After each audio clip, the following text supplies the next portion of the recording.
Olá, gente querida do coração verde e amarelo. Sou Cleiton Basso em mais um jornal Foco do Brasil, compromisso com a verdade.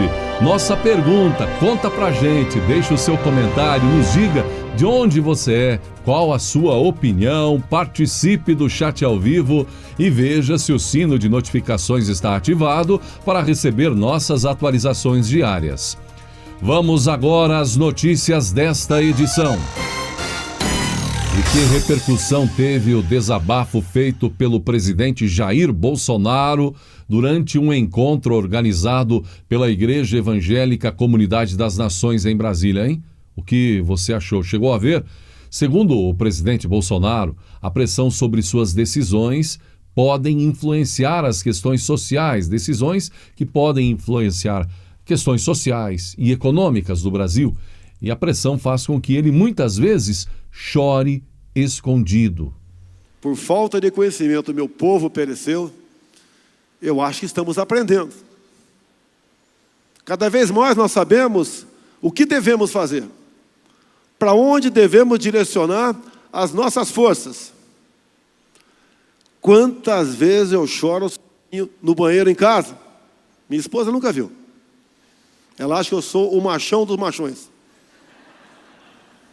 Em parte, eu acho que ela tem razão até aqui.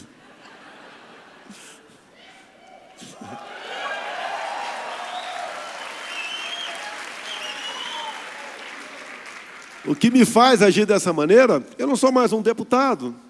Com todo respeito ao deputado, se ele errar um voto, pode não influenciar em nada. Um voto em 513, mas uma decisão minha mal tomada, muita gente sofre. O presidente Jair Bolsonaro destacou em seu Twitter informações sobre o apoio ao micro e pequeno empresário. Mais sobre o que não te contam. Pronamp já disponibilizou 25 bilhões para micro e pequenas empresas em 2021. Emprego e renda em 2020.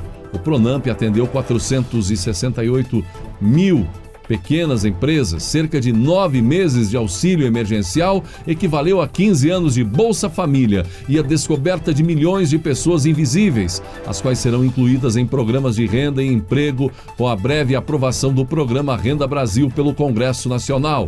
Mesmo com o catastrófico Fique em Casa, que a economia a gente vê depois, imposto por governadores e prefeitos sem a mínima razoabilidade, o governo do Brasil sempre se preocupou e agiu nos problemas imediatamente. O presidente ainda destacou outras ações sobre, por exemplo, o meio ambiente. Até novembro, 10 cidades vão receber ecopontos para coleta de lixo eletrônico e de aparelhos eletrônicos domésticos. Parte do programa Lixão Zero, a implantação do sistema de logística reversa, busca acabar com o descarte de aparelhos em rios, terrenos baldios e lixões. Fabricantes, importadores, distribuidores e comerciantes participarão da logística do sistema de coleta dos produtos inutilizáveis em parceria com estados, municípios e associações de recicláveis. 400 cidades devem ter centrais dessas até 2025, comentou Bolsonaro. Olha, gente, de vez em quando citamos aqui algumas reportagens ou opiniões de alguns profissionais, sobretudo pela qualidade, não é? Uma publicação de Lúcio Vaz, que escreve no jornal Gazeta do Povo do Estado do Paraná, mostra aquele questionamento do quanto se gasta no Brasil em coisas que nunca vão mudar a vida do brasileiro de fato. Gasta-se simplesmente porque tem o dinheiro disponível, tem a verba, é legal. Mas aí você vê que quando são temas que vão atender o povo diretamente e de fato, aí falta justamente esse dinheiro. Então não dá, não pode, não tem dinheiro. O Ministério da Economia precisa fazer o remanejamento, porque são despesas, embora desnecessárias, mas são obrigatórias, porque o dinheiro está em grande parte comprometido com coisas supérfluas, desnecessárias, vaidade de políticos ou concursados ou poderosos, que além de terem altos salários ainda têm estabilidade, ou aprenderam o caminho da eleição fácil, ou usam o fundo partidário ou até outros meios para isso, uma eleição fácil, então se perpetuam no poder. E Ministério da Economia, os prefeitos também, os governadores, são obrigados a depositarem rigorosamente em dia o dinheiro. Cita-se aqui, por exemplo, uma Câmara de Vereadores, onde o prefeito é obrigadíssimo, pela lei, a depositar o dinheiro em dia certinho, sob pena de punição. O mesmo acontece em relação aos governadores dos estados, em relação às assembleias e ao governo federal em relação aos demais poderes, não é? Pois bem, o Lúcio Vaz escreveu o seguinte: gastança da cúpula do judiciário chega aos tribunais dos estados mais pobres. Então, de forma alguma, gente, para criticar, mas que todos possam levantar uma opinião, uma reflexão sobre isso. Até mesmo a alta cúpula que vive em uma outra dimensão de Brasil e que, se é possível isso acontecer, um dia, quem sabe, através da informação, não é? Tenham vergonha, sentimento de culpa ou remorso em concordar com gastos que não são éticos e nem morais em um país com tanta pobreza ainda e onde os impostos ainda são elevadíssimos para bancar as benesses de poderosos. Veja só o que escreve Lúcio Vaz, por isso citamos essa reportagem. Despesas de milhões de reais com segurança para os desembargadores, compra de carrões, de móveis projetados, arranjos de flores e outras mordomias. Os tribunais de justiça dos estados mais pobres reproduzem a fartura e o luxo dos altos tribunais. O Tribunal de Justiça do Piauí gastou 3,2 milhões de reais na compra de 30 veículos. Reformou gabinetes, comprou xícaras de porcelana, contratou artista para fazer o retrato do presidente do tribunal. O Tribunal do Maranhão comprou 100 pistolas Glock por 280 mil reais e contratou empresa especializada na fabricação e montagem de móveis projetados para o gabinete de um desembargador. O Tribunal da Paraíba comprou 4,4 mil canecas de porcelana com o brasão do tribunal. As aquisições estão registradas nos contratos dos últimos 4 anos. Em dezembro do ano passado, quando a pandemia da Covid-19 se encaminhava para sua fase mais aguda, o TJ do Piauí decidiu renovar a sua frota de veículos, comprando 16 sedãs Toyota Corolla por um total de 2,1 milhões de reais. Dinheiro suficiente para comprar 42 mil doses de vacina contra o coronavírus. 2 anos antes, o tribunal já havia investido 2,8 milhões na compra de 28 sedãs e caminhonetes, incluindo 11 Mitsubishi Triton por 153 mil a unidade. O Piauí é o antepenúltimo colocado no ranking do PIB per capita do país, com apenas 2,8 mil dólares, semelhante ao de Papua Nova Guiné, país extremamente pobre da Oceania. O TJ Maranhão afirmou ao blog que as 100 pistolas Glock, calibre 9mm, são usadas pelos agentes de segurança institucional, sobretudo policiais que compõem o grupo especial que realiza a segurança orgânica e proteção de magistrados. Em maio deste ano, gente, o tribunal contratou serviços de vigilância armada para as suas unidades judiciais e administrativas no valor de 16,4 milhões, com vigência de 1 ano.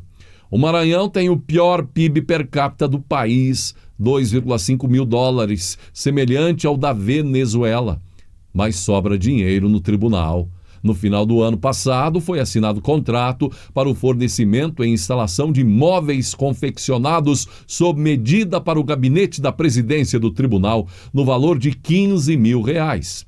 Em 20 de setembro deste ano, foi assinado outro contrato de empresa especializada na fabricação e montagem de móveis projetados destinados ao gabinete do desembargador, no valor de 58 mil reais para um gabinete. A mesa de trabalho no valor de 8,5 mil, com acabamento em laminado tipo Carvalho Ibiza ou similar, com vidro liso incolor sobreposto ao tampo. O armário baixo, por R$7.000, também deve ter o acabamento tipo Carvalho Ibiza. O tribunal afirmou ao blog que a contratação foi feita em pregão eletrônico com a disputa de várias empresas. O TJ Maranhão destacou que a mesa de trabalho é uma estação de trabalho contínua dimensionada para acomodar 6 pessoas, contendo meia divisória entre elas, no valor total de R$8,5 mil, com custo aproximado de R$1,4 mil para cada posto de trabalho.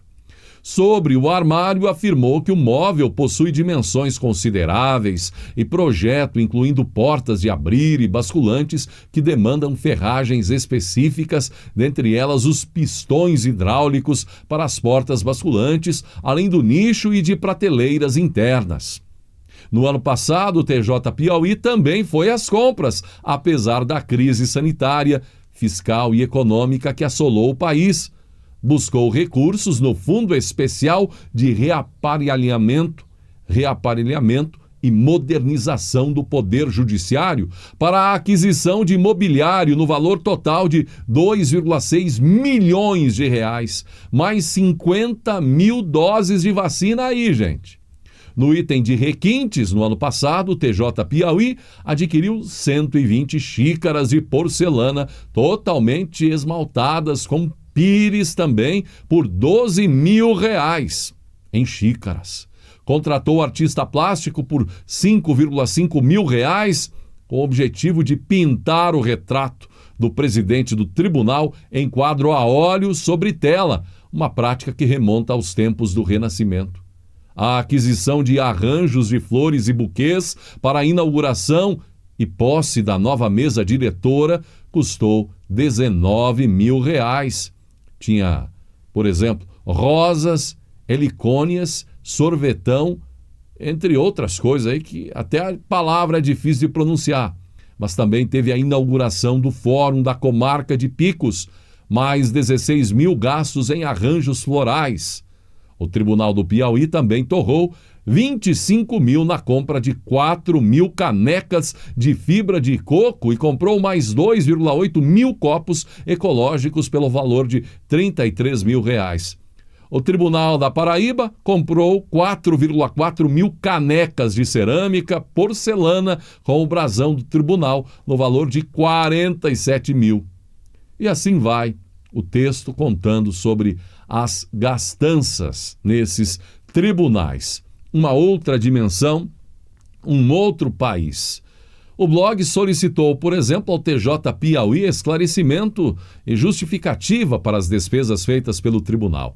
Em resposta aos questionamentos, afirmou que todas as afirmações solicitadas, bem como justificativas, são públicas e estão disponibilizadas no portal da transparência desta corte, bem como é dada publicidade no Diário Oficial de Justiça. Pois bem, gente, aquela gastança que a gente citou, não é?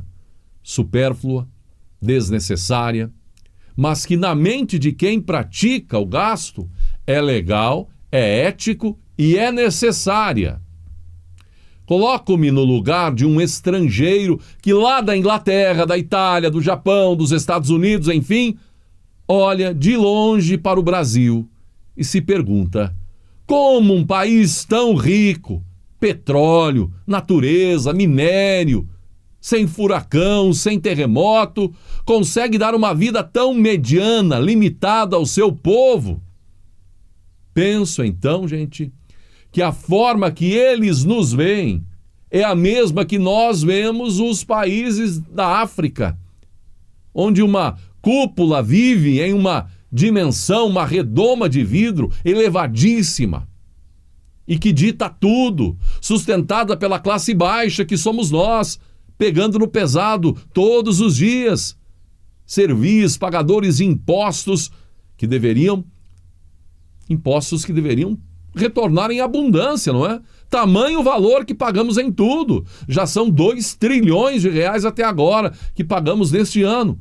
Mas não, a parte que falta para muitas coisas essenciais fica presa na gastança da alta cúpula pública, que não se envergonha, não se culpa e ainda ameaça aqueles que falam a verdade, que discutem, que refletem sobre os gastos, pois dizem que qualquer coisa que ameace expor a boa vida lá em cima é ataque ou fake news.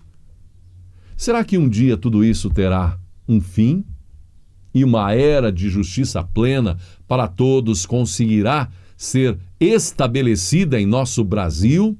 E será que um dia não sentiremos então em nosso lombo a brutal carga que é ser brasileiro? O presidente Jair Bolsonaro tem feito um esforço para levar informações que parte da grande mídia não difunde, esconde em seus veículos. Outras informações que, segundo ele, passam escondidas aí nos principais jornais do país. Ele destacou em suas redes sociais: não te contaram 43 bilhões de reais para as unidades básicas de saúde, a porta de entrada para o SUS, 4,3 bilhões investidos em UTIs convencionais, mais de 150 milhões de reais para fortalecer o tratamento e detecção precoce do câncer de mama e colo do útero. Repasse de 5 bilhões de reais para as santas casas de todo o país. Custeio de 369 unidades do SAMU com investimento de 381 milhões de reais. Mais de 35 milhões de atendimentos especializados em aldeias para a melhoria da saúde indígena. Mais de 310 milhões de vacinas Covid-19 distribuídas para todo o Brasil, além dos 2 bilhões exclusivos para atendimentos da doença. E, gente, destaque do presidente. Já imaginou se um governo sério, como o que vimos aí, com nenhum escândalo de corrupção, ao contrário do que vimos no passado, tivesse dinheiro, o dinheiro supérfluo, gasto aí no país em todo canto, com coisas desnecessárias, se esse dinheiro tivesse à disposição para mais investimentos, como o que o presidente está destacando? E falando ainda em vacinação, a Veja traz uma bela reportagem, gente, de capa, destacando que graças ao avanço da vacinação, o Brasil vai retomando a vida normal. Puxa, que notícia boa a todos os brasileiros, não é? E não é só Datena que aposta que será eleito em 2022. Inclusive, Datena afirmou que tem certeza que será o próximo presidente do Brasil, gente. Agora, o ator José de Abreu decidiu que vai lançar mesmo candidatura a deputado federal pelo PT, partido ao qual já é filiado, representando o Rio de Janeiro. Sabemos que ele usa as redes sociais para falar de política e também criticar o atual presidente. Mas, segundo José de Abreu, Lula é contra sua candidatura. Disse o petista que é melhor ser ator da Globo do que ser deputado. Por isso, recomendou que José de Abreu não se candidate. José de Abreu, no entanto, disse contar com o apoio de José Dirceu. Ele ainda vai participar de uma novela da Globo para depois, então, assumir a carreira de político, evidentemente, se conseguir a eleição, não é? No entanto, a aposta de José de Abreu é duvidosa para muita gente, principalmente depois que ele declarou: vou abrir mão da minha carreira, do que eu mais amo fazer, que é representar, para ajudar o Lula a reconstruir o Brasil e o Freixo a reconstruir o Rio de Janeiro. Alguém prevê aí até onde vai a carreira de José de Abreu na política? Quem viaja pela região oeste de Santa Catarina já percebeu muitos quilômetros de asfalto em rodovias federais renovados pelo governo Bolsonaro, exemplo de muitas obras em todo o Brasil. O ministro Tarcísio Gomes de Freitas destacou com belíssimas imagens mais um trabalho realizado em Santa Catarina. Compromisso de recuperação e readequação da BR-163 no oeste catarinense sendo cumprido. Liberamos hoje etapa da travessia urbana de São José do Cedro, já na divisa com a Argentina. Essa rodovia começa aqui e vai terminar nos portos fluviais do Pará, no encontro do Amazonas com o Tapajós, destacou Tarcísio em relação ao trabalho do Ministério da Infraestrutura e DENIT, que entregou nesta sexta-feira 2 estruturas importantes no quilômetro 104 da BR-163 em Santa Catarina, a travessia urbana de acesso à cidade de São José do Cedro e a rotatória que faz a ligação com o município de Princesa. Aliás, gente, há um grande contraste aí entre a situação das rodovias federais e estaduais em muitos estados. Ali nessa região onde o governo Bolsonaro tem feito intervenções de forma exemplar, tem um trecho de uma rodovia estadual, já no Paraná, próximo à divisa com Santa Catarina, entre Pato Branco e a cidade de Palmas, no Paraná, a rodovia estadual PR-280, que é a mais absoluta vergonha.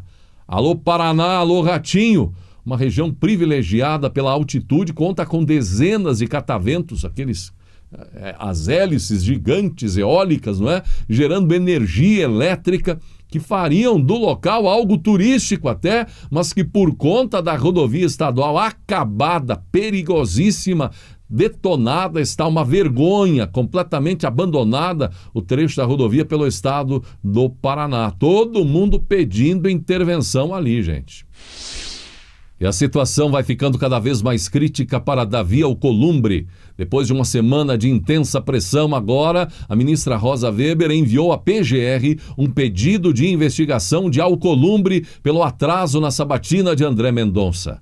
Um advogado apresentou uma ação pedindo que o senador seja afastado da presidência da CCJ por crimes de responsabilidade. E assim a ministra enviou nesta sexta-feira, dia 15, à Procuradoria-Geral da República um pedido de investigação do presidente da Comissão de Constituição e Justiça do Senado, Davi Alcolumbre, pelo tempo em que está segurando a sabatina de André Mendonça, indicado pelo presidente Jair Bolsonaro a uma vaga na corte. A ministra remeteu à PGR, pois, segundo ela, a PGR precisa analisar se há elementos que justifiquem a investigação da conduta de Alcolumbre por conta que o senador tem foro privilegiado na corte. Determina a abertura de vista dos autos à PGR, a quem cabe a formação do apoio em feitos de competência desta Suprema Corte para manifestação no prazo regimental, disse ela. A ação que pede o afastamento de Alcolumbre está embasada em supostos crimes de responsabilidade, discriminação religiosa e contra o Estado democrático de direito. Mas virou mesmo uma baixaria, gente, a briga entre Dilma, Ciro Gomes e agora Lula no meio. Agora o petista ofendeu aqueles que tiveram Covid-19, porque a grosso modo, segundo Lula, ele pensa que quem teve Covid pode ter ficado com a mente danificada. É isso mesmo. Disse isso para falar que o coronavírus pode ter afetado o cérebro de Ciro Gomes. Lula reagiu às declarações do ex-ministro Ciro Gomes, propenso candidato à presidência, não é? Depois dessa briga toda entre o nordestino e Dilma Rousseff, segundo as críticas, segundo as quais o petista teria se articulado. Ciro disse que Lula se articulou para fazer o impeachment de Dilma Rousseff acontecer. Como sabemos, a fala de Ciro desencadeou um bate-boca nas redes sociais entre esquerdistas. Eu, às vezes, fico pensando, não sei se o Ciro teve Covid-19 ou não, disse Lula. Me disseram que quem tem coronavírus tem problemas de sequelas. Alguns têm problema no cérebro de esquecimento, afirmou o petista. Mas não é possível que um homem que pleiteia a presidência da República possa falar as baixarias que ele falou, disse o petista. Em resposta, Ciro emitiu uma nota.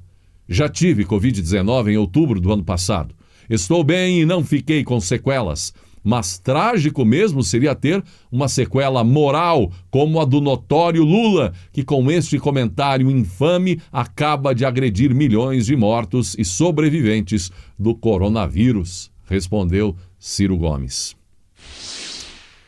Em parecer de 55 páginas, o Ministério Público Eleitoral constatou que não há evidências para caçar a chapa Bolsonaro-Mourão. Assim, o Ministério Público Eleitoral solicitou ao TSE que negue as ações na corte que tentam derrubar o governo. Os processos foram movidos pelo PT, com base em reportagem do jornal Folha de São Paulo. A legenda petista acusa o presidente e seu vice de abuso de poder econômico e utilização indevida dos meios de comunicação por supostos disparos em massa via WhatsApp durante as eleições de 2018. Abri um parênteses aqui. Como é que é? Interessante, deveria ter pego um comparativo de quem gastou o que em 2018. Por exemplo, o candidato do PT, quanto gastou na eleição, não é? Isso para comparar com quanto gastou Bolsonaro, para saber qual dos dois cometeu abuso de poder econômico. Bem, gente, naquele ano a Folha noticiou que empresários se engajaram na campanha de Bolsonaro e financiaram uma rede em prol do então candidato. A estratégia teria alçado a chapa ao Planalto. Em síntese, ante o conjunto probatório dos autos, conclui-se pela não comprovação da gravidade dos ilícitos narrados em grau apto para viciar substancialmente a legitimidade e a normalidade das eleições, o que inviabiliza o pedido de cassação do diploma, argumentou o Ministério Público Eleitoral. Do mesmo modo, porque não existem elementos concretos e sólidos, sustentou a questão aí o Ministério, pedindo então que seja negada a questão para o PT e os pedintes aí do caso.